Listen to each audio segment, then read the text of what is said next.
Sir, Nattika നിയോജക മണ്ഡലം സ്ഥാനാർത്ഥികളെ പ്രഖ്യാപിക്കും മുമ്പ് കേരളം ഈ 2-3 ആഴ്ചയ്ക്ക് മുമ്പ് വലിയ തോതിൽ ചർച്ചയായ ഒരു സ്ഥലമാണ് നാട്ടിക.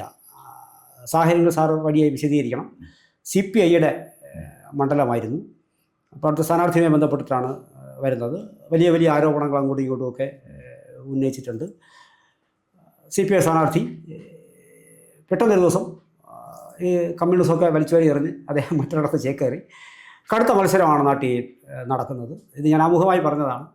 അടുത്ത രാഷ്ട്രീയമായ എന്തൊക്കെയാണ് മാറ്റങ്ങൾ, അതെങ്ങനെയൊക്കെ പ്രതിഫലിക്കും എന്നതാണ് നമ്മുടെ വിഷയം. സാറ് ആദ്യം പറഞ്ഞത് അവിടെ തന്നെ എൻ്റെ ഒരു വിയോജിപ്പ് പറയാം.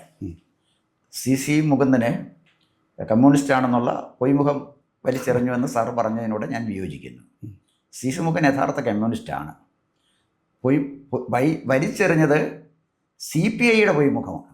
അതാണ് CC മുകുന്ദൻ ചെയ്തത്. എൻ്റെ കാര്യം അത് ഞാൻ വെറുതെ പറയുന്നതല്ല. ഈ ഗീതാ ഗോപിയെക്കുറിച്ച് നേരത്തെ തന്നെ ഒരുപാട് ആരോപണങ്ങളുണ്ട്. സുഖലോലുപമായ ജീവിതം, കറപ്ഷൻ, അങ്ങനെ ഒരുപാട് ചാർജസ് ഉണ്ട്. നമുക്കതിനെക്കുറിച്ച് അറിയില്ല. ആരോപണ വിധേയയാണ് അവർ. അവരുടെ സീറ്റ് പേയ്മെൻറ്റ് സീറ്റാണെന്നാണ് CC മുകുന്ദൻ പറയുന്നത്. അപ്പോൾ നമുക്ക് മുന്നേ വരുന്ന ചോദ്യം എന്താ? പേയ്മെൻറ്റ് സീറ്റ് കാശ് വാങ്ങിച്ചുകൊണ്ട് CPIയെ പോലൊരു പാർട്ടി സീറ്റ് കൊടുക്കുമോ? ഇതാണല്ലോ ചോദ്യം. അതെ. അപ്പോൾ ചുമ്മാ നമുക്ക് ഡെലിഗേഷൻ പറയാൻ നോക്കൂ. സീറ്റ് കൊടുക്കും എന്ന് സൂചിപ്പിക്കുന്ന ചില വാസ്തവം കേരള രാഷ്ട്രീയത്തിലുണ്ട്. CPIയുമായിട്ട് പുരബന്ധം പോലും ഇല്ലാത്ത ബെന്നറ്റ് എബ്രഹാം എന്ന് പറയുന്ന ഒരു കോമാളി കഥാപാത്രത്തിനെ തിരുവനന്തപുരം ലോക്സഭയിലേക്ക് മത്സരിപ്പിക്കാൻ കൊണ്ടുവന്നത് CPI എന്ന് പറയുന്ന പാർട്ടിയിലെ സാറേ. കോമാളി പ്രശ്നങ്ങളാണ് ഇപ്പോൾ കോമാളി പ്രശ്നങ്ങളാണ്. കോമാളി അതെ ഞാൻ പറഞ്ഞു വന്നത്. അപ്പോൾ CPIയെ സംബന്ധിച്ചിടത്തോളം നിലവാരമില്ലാത്ത ഒരു പാർട്ടിയാണ്. M.M. ഗോവിന്ദൻ നായരുടെയും അച്യുതമേനോൻ്റെയും കാലഘട്ടത്തിലെ CPI അല്ല എന്നുള്ളത്. ഇന്നത്തെ CPI വേറെയാണ് എന്നാണ് തിരുവനന്തപുരത്തെ പാർലമെൻറ്റ് ഇലക്ഷനിലെ പേയ്മെൻറ്റ് സീറ്റ് വിവാദം CPIയുടെ ഭാഗത്ത് തന്നെ വന്നതാണ്. പല CPI നേതാക്കന്മാർ തന്നെ പറഞ്ഞതാണ്. അപ്പോൾ ബെന്നറ്റ് എബ്രഹാമിനെ മത്സരിപ്പിക്കണമെങ്കിൽ ഒന്നീ ബെന്നറ്റ് എബ്രഹാം ഒരു വിപ്ലവകാരിയായിരിക്കണം. എന്ത് വിപ്ലവം നടത്തിയെന്ന് നമുക്ക് അറിഞ്ഞുകൂടാ. അല്ലെങ്കിൽ ബെന്നറ്റ് എബ്രഹാമിനെ അവിടെ എടുക്കാൻ കാരണം ബെന്നറ്റ് എബ്രഹാമിൻ്റെ പോക്കറ്റിൽ ഇരുന്ന പണമാണ്. സാറേ, ഏത് അടിസ്ഥാനത്തിലാണ് ബെന്നറ്റ് എബ്രഹാമിനെ ഇവർ മത്സരിപ്പിച്ചത്? അപ്പോൾ CPIക്കാർ വിചാരിച്ചത് തിരുവനന്തപുരത്തുകാരൊക്കെ മണ്ടന്മാരും ഈ വിപ്ലവകാരികളെ തെറ്റിദ്ധരിച്ച് വോട്ട് ചെയ്യുന്നതാണ്. സംഭവിച്ചെന്താണ്? 3ാം സ്ഥാനത്ത് പോയില്ലേ ബെന്നറ്റ് എബ്രഹാം. അപ്പോൾ BJPക്ക് ഇവിടെ ഒരു ഫുട്ടിങ് ഉറപ്പിച്ചെടുത്തത് ബെന്നറ്റ് എബ്രഹാമിനെ CPI സ്ഥാനാർത്ഥിയാക്കിയിട്ടുണ്ട്. അപ്പോൾ CPIയുടെ ട്രാക്ക് റെക്കോർഡ് നോക്കിയാൽ പേയ്മെൻറ്റ് സീറ്റ് വിവാദം തീർത്തും അടിസ്ഥാനരഹിതമാണ് എന്ന് പറയാൻ പറ്റില്ല. പ്രത്യേകിച്ച് ഗീതാ ഗോപിയെ പോലെ ഒരാളിനെ സ്ഥാനാർത്ഥിത്വം കൊടുക്കുകയും CC മുകുന്ദന് സ്ഥാനാർത്ഥിത്വം നിഷേധിക്കുകയും ചെയ്തതുകൊണ്ട് അതാണ് ഞാൻ ഈ പറഞ്ഞു വന്നത്. അപ്പോൾ ഇവിടെ സാർ നമ്മളൊന്ന് പരിശോധിക്കേണ്ട ഒരു കാര്യം, ഗീതാ ഗോപി 2016 സ്ഥാനാർത്ഥിയായി പിന്നെ അവിടെ മത്സരിച്ച് ജയിച്ചിട്ടുണ്ട്. 11-ലും 16-ലും ജയിച്ചിട്ടുണ്ട്. 2000 അവസാനത്തെ നമുക്കെടുക്കാം. 2016 അവർ ജയിക്കുമ്പോൾ 70+ ആണ് അവർക്ക് കിട്ടിയ ഭൂരിപക്ഷം ആണല്ലോ. ഭൂരിപക്ഷം ഭൂരിപക്ഷമല്ല, വോട്ട്.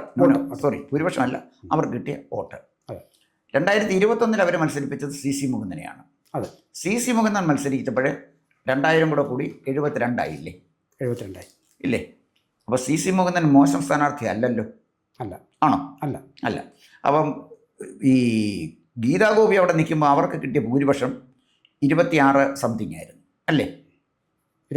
26 അല്ലേ? സംതിങ് അല്ലേ? പിന്നെ CC മുകുന്ദൻ 2021 മത്സരിക്കുമ്പോൾ 28 ഉയരുകയും ചെയ്തു. അപ്പോൾ CC മുകുന്ദന് മോശമായ ഒരു സ്ഥാനാർത്ഥിയല്ല. കയ്യിൽ കാശില്ലാന്ന് ഒഴിച്ചാൽ CC മുകുന്ദൻ്റെ ഒരു കുഴപ്പമില്ല.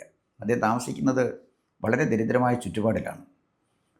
ആടയാഭരണങ്ങളിട്ട ഭാര്യയും മക്കളും ഒന്നും അദ്ദേഹത്തിനുള്ളതായിട്ട് എനിക്കറിയത്തില്ല. എന്നാൽ യഥാർത്ഥ കമ്മ്യൂണിസ്റ്റുകാരനാണ്. അദ്ദേഹത്തിന് വേണ്ട ഗീതാ ഗോപിയെ മത്സരിപ്പിക്കാൻ ഒരു ടേം കൂടെ CC മുകുന്ദൻ്റെ കൂടത്തുള്ള കുഴപ്പം എന്താ സാറേ? ഇവിടുത്തെ മന്ത്രിമാരൊക്കെ രാജൻ മത്സരിക്കുന്നില്ലേ? പ്രസാദ് മത്സരിക്കുന്നില്ലേ?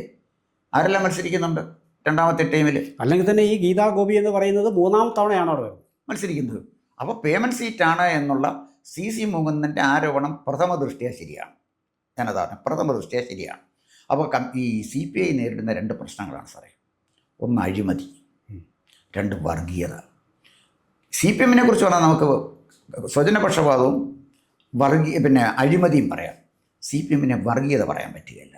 CPI വർഗീയതയാണ്. അതൊരു വലിയ പ്രശ്നമാണ്. CPI ഹോണ്ട് ചെയ്യുന്നൊരു പ്രശ്നമാണ്.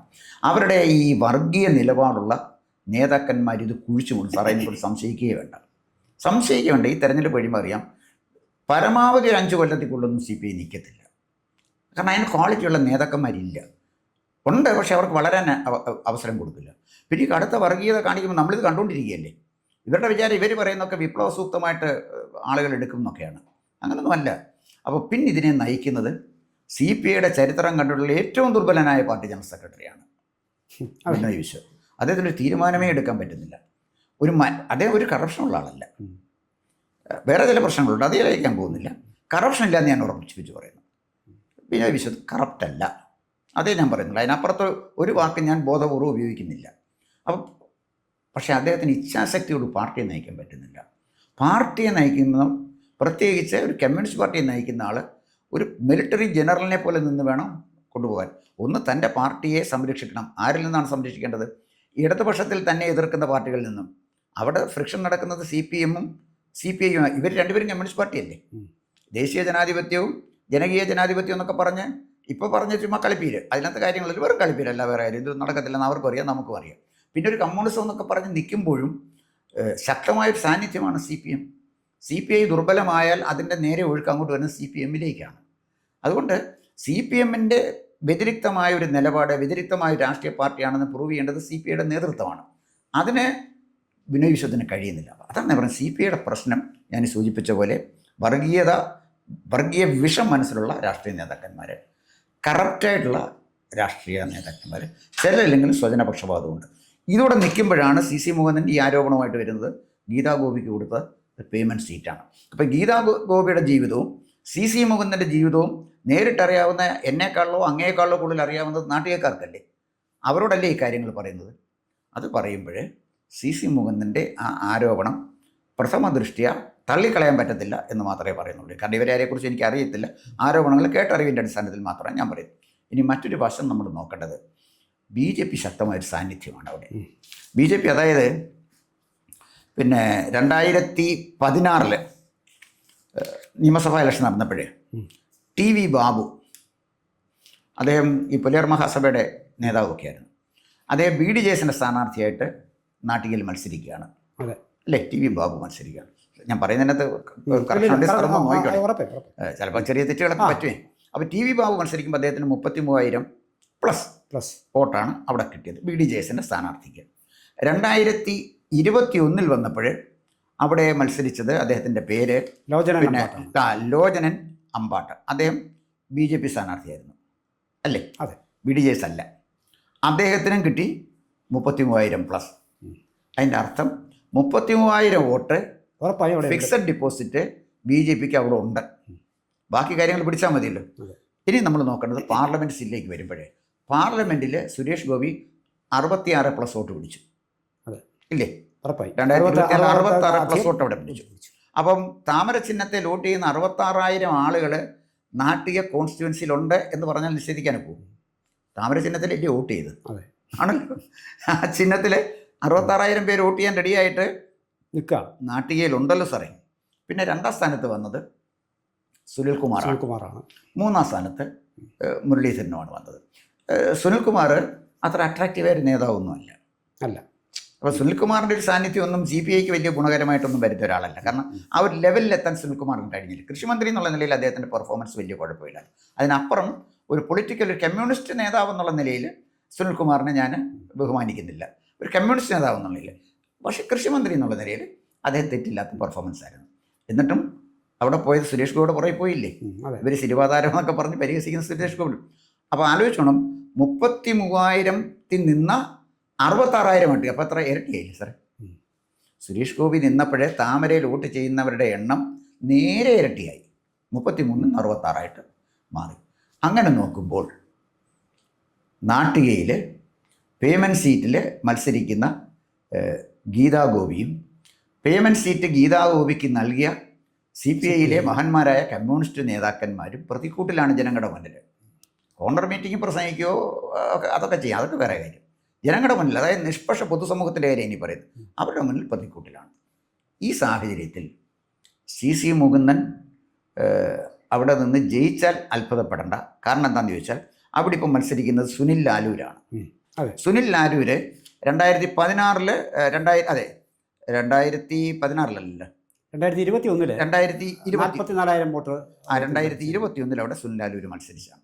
അന്ന് അദ്ദേഹത്തിന് 44+ ആണ് കിട്ടിയത്. 2016 തൊട്ട് മുമ്പ് നടന്ന തിരഞ്ഞെടുപ്പിലെ KV ദാസൻ, അതാണ് കോൺഗ്രസ് സ്ഥാനാർത്ഥി, അദ്ദേഹം 43,000 വോട്ട് പിടിച്ചു. ഏതാണ്ട് അത്ര തുല്യമുള്ളൂ. അപ്പോൾ കോൺഗ്രസിന് അവിടെ 43, 44 അതിലപ്പുറത്ത് പോയിട്ടില്ല. മുരളീധരൻ പിടിച്ചത് മുരളീധരൻ്റെ പേഴ്സണൽ വോട്ടും കൂടാണ്. മുരളീധരൻ എത്ര പിടിച്ചും സാർ നോക്കിയിട്ട്? സാർ അതിനകത്ത് പിന്നെ അല്ല, മുരളീധരൻ പാർലമെന്റ് ഇലക്ഷനിൽ മുരളീധരനെ പിടിച്ചത് 38,000 പരം വോട്ടുകൾ മാത്രമാണ്. അത്രേ ഉള്ളൂ. മുരളീധരൻ പുറകെ പോയി. മൂന്നാമത് പോയി. മുരളീധരൻ നാട്ടികയിൽ പുറകെ പോയില്ലേ? പോയി. ഇവരുമായിട്ട് നോക്കുമ്പോൾ ഇദ്ദേഹം സുനിൽ ലാലൂരുമായിട്ട് നോക്കുമ്പോൾ അങ്ങനെ വരുമ്പോഴുള്ള പ്രത്യേകത എന്താണെന്ന് ചോദിച്ചാൽ, ഈ തെരഞ്ഞെടുപ്പിലെ കണക്കുകൾ വെച്ച് നോക്കിയാൽ CC മുകുന്ദന് നാട്ടികയിൽ ഒരു അപ്പർ ഹാൻഡ് ഉള്ളതായിട്ടാണ് ഈ കണക്ക് വെച്ച് ഞാൻ കാണുന്നത്. അങ്ങനെ വന്നാൽ CPIയെ ഞെട്ടിച്ചുകൊണ്ട് CC മുകുന്ദൻ നാട്ടികയിൽ നിന്ന് തിരഞ്ഞെടുക്കപ്പെട്ടാൽ അത്ഭുതപ്പെടേണ്ട. കാരണം കാര്യങ്ങൾ അങ്ങോട്ടാണ് പോകുന്നത്. ഈ പ്രത്യേകിച്ച് CPIയുടെ ഈ നേതൃത്വവും അതിനോടുള്ള ജനങ്ങളുടെ അവജ്ഞ, അഭിപ്രായ വ്യത്യാസമല്ല, അവജ്ഞയാണ്. CPMനോട് അഭിപ്രായ വ്യത്യാസങ്ങളേ ഉള്ളൂ. BJPയുടെ CPIയുടെ അവജ്ഞയാണ് പലരോടെയും, പല നിലപാടുകളോടെയും. അപ്പോൾ ആ ഒരു സാഹചര്യത്തിൽ CC മുകുന്ദൻ അവിടുന്ന് ജയിച്ചു വരാൻ സാധ്യതയുണ്ട് എന്ന് തന്നെയാണ് ഞാൻ വിലയിരുത്തുന്നത്. എന്തായാലും അധിക ദിവസങ്ങൾ വേണ്ടി വരില്ല. മുകുന്ദനോട് പഴയ പാർട്ടിക്കാർക്കും പിന്നെ അദ്ദേഹത്തോട് CPI കാണിച്ച ഈ ഒരു അനീതിക്കും ഒരു പക്ഷേ ജനം മറുപടി പറഞ്ഞേക്കാനുള്ള സാധ്യതയാണ് 9-ന് ശേഷം നമ്മൾ അറിയാൻ പോകുന്നത്. കാത്തിരുന്ന് കാണാം സാർ. കൂടുതൽ വാർത്തകളും വിശേഷങ്ങളും നേരിട്ട് ലഭിക്കാൻ ജനങ്ങളിൽ നിന്ന് ജനങ്ങളിലേക്ക് ജനഭൂമി ന്യൂസ് സബ്സ്ക്രൈബ് ചെയ്യൂ. ബെൽ ബട്ടൺ അമർത്താനും മറക്കരുത്.